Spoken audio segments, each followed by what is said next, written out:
नमस्कार, आप देख रहे हैं पहाड़ टीवी और मैं हूं आपके साथ स्मिता पटवार। चले रुक करेंगे उत्तराखंड की तमाम बड़ी खबरों का, लेकिन उससे पहले एक नजर आज की हेडलाइंस पर। मसूरी में संपन्न हुआ मजदूरों का 54वां वार्षिक सम्मेलन, सरकार को भेजा गया प्रस्ताव। लक्सर में पुलिस टीम पर फायरिंग करने वाले बदमाशों से मुठभेड़, एक बदमाश को लगी गोली। मसूरी में नगर पालिका प्रशासन द्वारा शहीद स्थल के पास किए जा रहे निर्माण से छेड़छाड़ करने पर लोगों ने मुख्यमंत्री को भेजा ज्ञापन। मौसम बदलने से बारिश से मौसमी बीमारियों के कारण मरीजों की संख्या में बढ़ोतरी हो रही है। वहीं अल्मोड़ा जिले के विकास कंसल्ट के राजकीय एलोपैथिक चिकित्सालय मछौड़ में बारिश होने से मौसमी बीमारियों की चपेट में आने से मरीजों की संख्या बढ़ रही है। वायरल बुखार, डायरिया, टाइफाइड, गला दर्द के मरीजों की संख्या में बढ़ोतरी हो रही है। वहीं प्रभारी चिकित्सा अधिकारी डॉक्टर आयुषी ने बताया कि लोगों को मौसमी से होने वाले रोग से जागरूक किया जा रहा है। हमारे राजकीय एलोपैथिक मछौड़ अस्पताल में बुखार, गला दर्द, डायरिया आदि के मरीजों की संख्या ज़्यादा हो रही है। इन सबको लेकर हमारी आशा एएनएम बहनें सबको जागरूक कर रही हैं। इवन स्वास्थ्य कैंप भी लगाए जा रहे हैं। मैं आप सबको यही सुझाव देना चाहूँगी कि खासकर बारिश में बच्चों का ध्यान रखें, क्योंकि उनमें इम्यूनिटी जो होती है वो बड़े लोगों से कम होती है। तो मैं आप सबको यही एडवाइस देना चाहूँगी कि बारिश में भीगने से बचें, साफ़ पानी पिएँ, उसे उबाल कर पिएँ, बाहर का फास्ट फूड ना खाएं, बैलेंस हेल्दी डाइट लें और खासकर इस मौसम में विटामिन सी की खुराक अपनी ज़्यादा करें। हरिद्वार के लक्सर में पुलिस कर्मियों पर फायरिंग कर फरार होने वाले बदमाशों को पुलिस ने धर दबोचा है।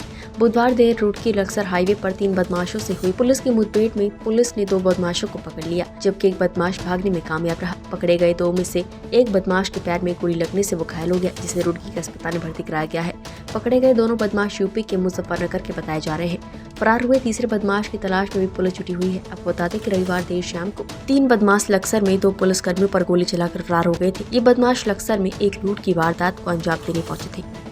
विगत दिनों लक्सर क्षेत्र में कुछ घटनाएं हुई थी, जिसके बाद की पुलिस की जो अलर्टनेस थी वो मैक्सिमम पर थी और कुछ बदमाशों के मूवमेंट की जानकारी हुई थी, जिसमें कि हमारी जो एक चेकिंग पार्टी थी वो चेकिंग कर रही थी कुआंखेड़ा के पास। एक संदिग्ध वहाँ पर से वाहन गुजरा, जिससे कि जब रोकने का कोशिश किया गया तो उसने पुलिस पार्टी पे फायरिंग करी। जब पुलिस पार्टी ने रिटेलिएट किया तो ये लोग आसपास के इलाके में भाग गए, खेतों में भाग गए थे।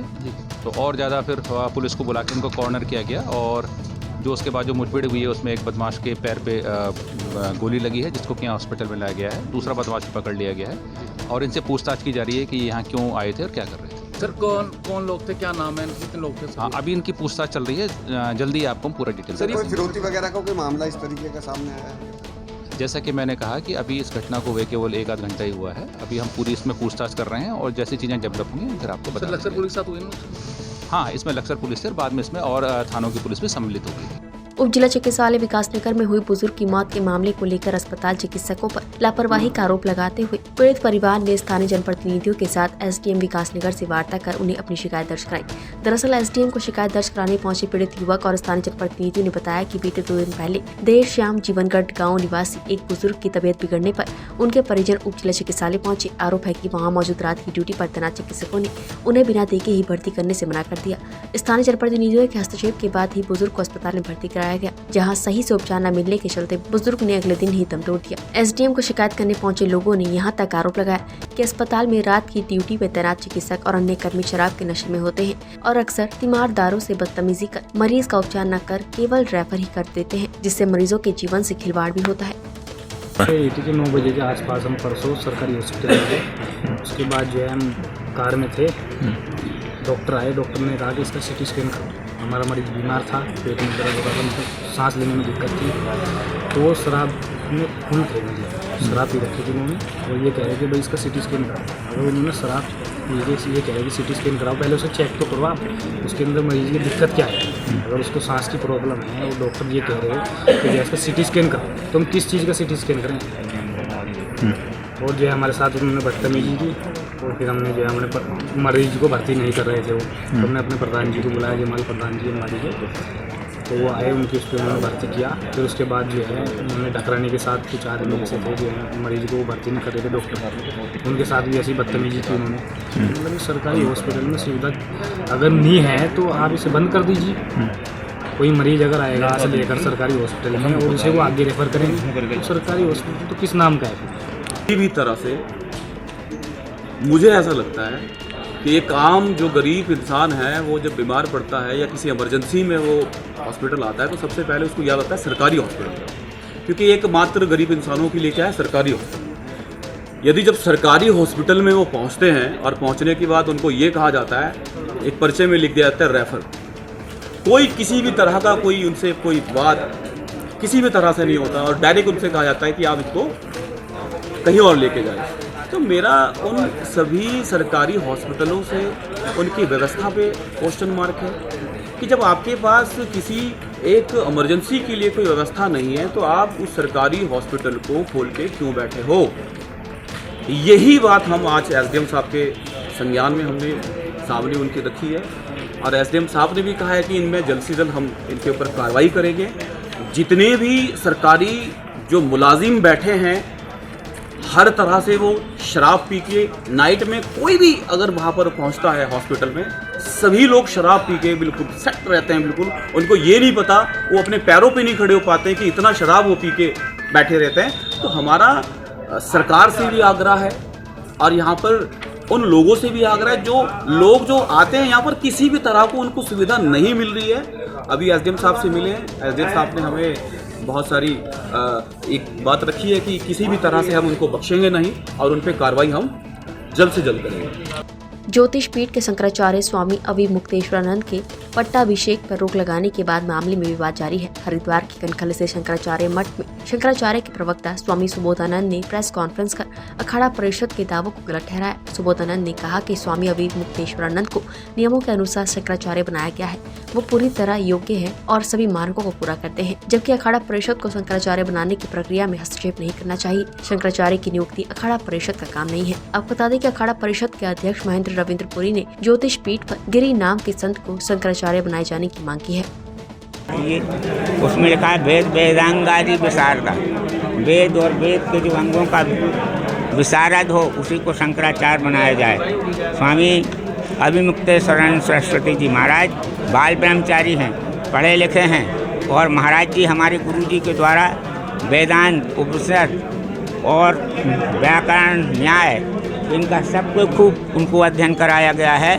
ये विद्वानों की गद्दी है, ये कोई मेहनती नहीं है कि ये संपत्ति की रक्षा के लिए हो। ये धर्म के प्रचार के लिए हम लोगों की ये पीठ हैं, चार जो पीठ हैं धर्म के प्रचार के लिए हैं, इसीलिए ये यहाँ पर उनको।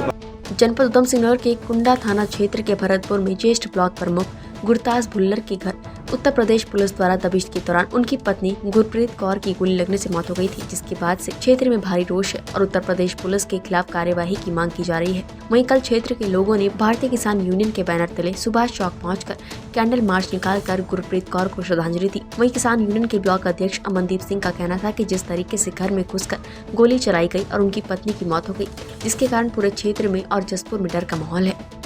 आज कुछ दिन पहले जो गुरप्रीत कौर की यूपी पुलिस ने सिविल में आके बिना नंबर प्लेट की गाड़ी लेके आके यहाँ पे हत्या कर दी, घर के अंदर बेडरूम में जाके। उसके खिलाफ सीबीआई की जांच की गई है और यूपी में जो मुकदमे हुए हैं झूठे मुकदमे उनकी वापस करने की मांग है। बहन गुरप्रीत जी की हत्या कर दी गई थी यूपी पुलिस द्वारा, उसकी उन्हें श्रद्धांजलि देने के लिए हमने आज ये कैंडल मार्च निकाला है और पूरे क्षेत्र की जनता में एक भारी रोष है जो यूपी पुलिस द्वारा गुंडाई की गई है और हम चाहते हैं कि जल्द से जल्द हमारी बहन को इंसाफ मिले और यूपी पुलिस पे जो मुकदमे हैं उन्हें उसके खिलाफ कार्रवाई की जाए और जल्द से जल्द उत्तराखंड पुलिस गिरफ्तार करके उत्तराखंड पाए। उसमें निकाला गया है आज बैनर तले। सितारगंज चीनी मिल में काम कर रहे वर्कर की मृत्यु होने के बाद मृतक के परिजन देवरिया से सितारगंज चीनी मिल पहुंचे। वहीं सितारगंज चीनी मिल में मेंटेनेंस का काम करा रही कंपनी से मुआवजे के रूप में 20 लाख रुपए देने की मांग रखी। वहीं काफी देर तक परिजनों को चीनी मिल के कर्मचारियों और ICCPL के इंचार्ज द्वारा समझाने बुझाने के बाद परिजनों के साथ सहमति बनी। वहीं सहमति के बाद परिजन शव को देवरिया अपने गाँव ले गए। आपको बता दें कि बीते दिन मेंटेनेंस का काम कर रहे वर्कर की ऊंचाई से गिरकर मौत हो गई थी। वहीं सूचना पर पहुंची पुलिस शव को अपने कब्जे में लेकर पोस्टमार्टम के लिए भेज दिया था। मृतक प्रतापपुर देवरिया के रहने वाला था। मुझे इसकी जानकारी मीडिया के माध्यम से ही पता लगी थी, अखबार के माध्यम से। मुझे मेरे अधिकारी असिस्टेंट लेबर कमिश्नर साहब ने मुझे यहाँ भेजा था जांच के लिए, तो इसमें मैंने परिजनों से मुलाकात करी जो अभी जस्ट अभी पहुँचे हैं। मुझे मिल प्रबंधकों द्वारा बताया गया कि वो अभी पहुंचे हैं जस्ट, और ये कंपनी वर्तमान में पीपीपी मोड पर संचालित है। अभी जानकारी लेने पर ये संज्ञान में आया है कि इसमें जो कार्रवाई होगी इनके स्तर से ही होगी। इनका जो ऑफिस है वो नोएडा में है, वहाँ से डिसीजन होगा। और हम लोगों ने इनको निर्देश दे दिए हैं, डिपार्टमेंट लेवल पे मैंने इनको निर्देश दे दिए हैं कि जो भी इनका पैसा बनता है लीगली वो इनको तुरंत उपलब्ध कराया जाए। और फिलहाल अभी जो परिजन आए हैं उनको जो उसकी जो क्रियाक्रम की जो व्यवस्था होती है जो भी है उसको लेके, डेड बॉडी को लेके लोग जाएंगे। अभी इनकी बातचीत होगी और यहाँ पे जो प्रधान प्रबंधक है यहाँ पर अभी आएंगे वो भी, और इन लोगों से बातचीत करेंगे। तो फिलहाल जो है नियमानुसार इस पर तुरंत कार्रवाई की जाएगी। लोगों ने फ़ोन करके बुलाए थे, अब फिर घर जाने वाले थे तो तनख्वाह मांग रहे थे तो लोग दिए नहीं।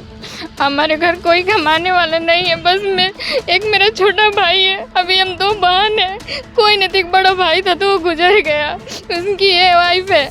हमारे घर कोई सहारा नहीं है ना, हम लोग मांग रखे हैं, खाइए आप लोग, ये लोग पूरा करें।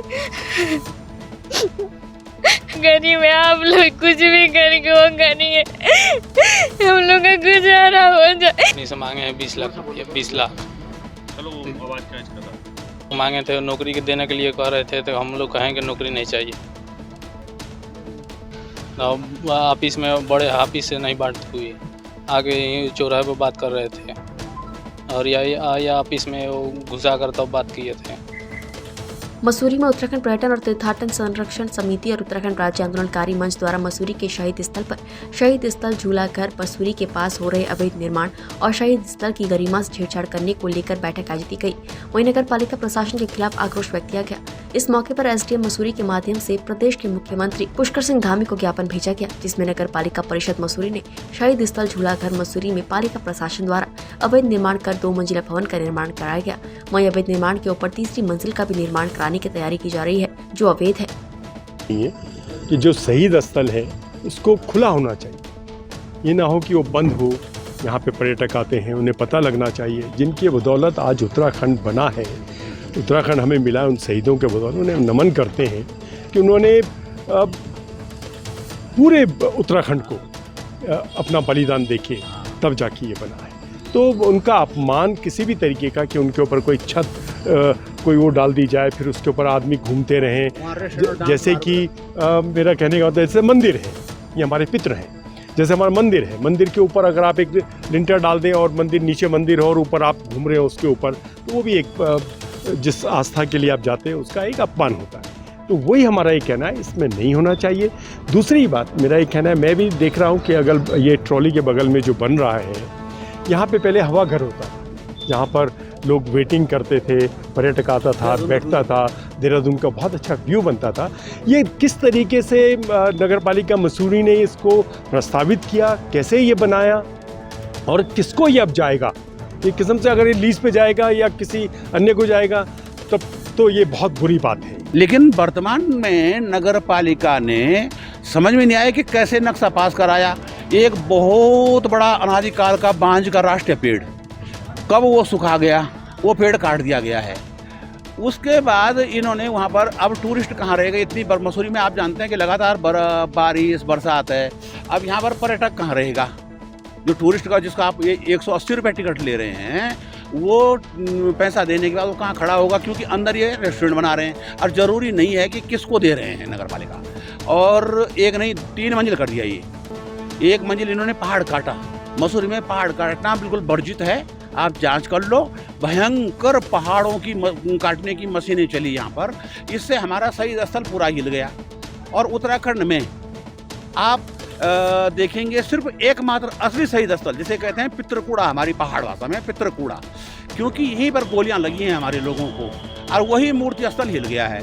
हम कह रहे हैं कि हमारे आंगन को जो आगे तक आप फोटो लेंगे, ये आंगन आगे कोई हमारी इस पर छेड़ न करे, क्योंकि एक तो मसूरी का पूरा देहरादून का व्यू ढक रहा है। सुप्रीम कोर्ट की और हाई कोर्ट उत्तराखंड के जो आदेश हैं उनका पालन नहीं हो रहा है। उत्तराखंड आंदोलनकारी मंच एवं अन्य लोगों की तरफ से कहना ये है, शहर के जो राज्य आंदोलनकारी है उनका कहना है कि ये जो शहीद स्थल है, शहीद स्थल पे कम से कम इस तरह की गतिविधि न हो कि जिससे शहीदों का अपमान हो।